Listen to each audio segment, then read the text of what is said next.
me introduce you to my friend, Joe Trammel. How you guys doing? And Joe's had a great career. Son of a former Folly showgirl, Glinda Trammel? Yes, Glinda Trammel. She introduced me to Andy Kaufman because one day when I was about 5 years old, because he did an Elvis impersonation, right? Yeah. And you know, Elvis himself said it was the best Elvis he's ever seen. So I had to see this guy because I was a big Elvis fan. And he ended up pulling me up on stage with him for the second show. And from that point on, and seeing what Andy did, of course, that was my inspiration for what I do. Joe was a former star of a hit series on E! Entertainment with Wayne Newton. Talk about Vegas, the entertainer.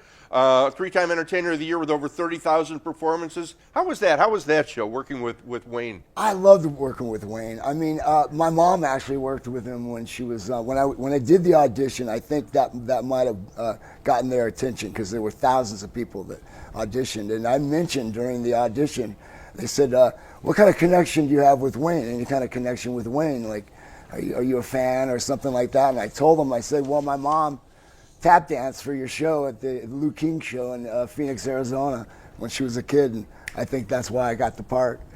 Still performing, he's still knocking. Talk about longevity in show business. Wayne Newton, still 3 times a week. Yeah, he's still. I got to go see him. He's fantastic. Here's something I found interesting. Also, you worked with burlesque legend Tempest Storm. Tempest Storm. Yep. I was playing at the Comedy Store back in the '80s, and I had just started out doing comedy because I had been mainly dancing up to that point.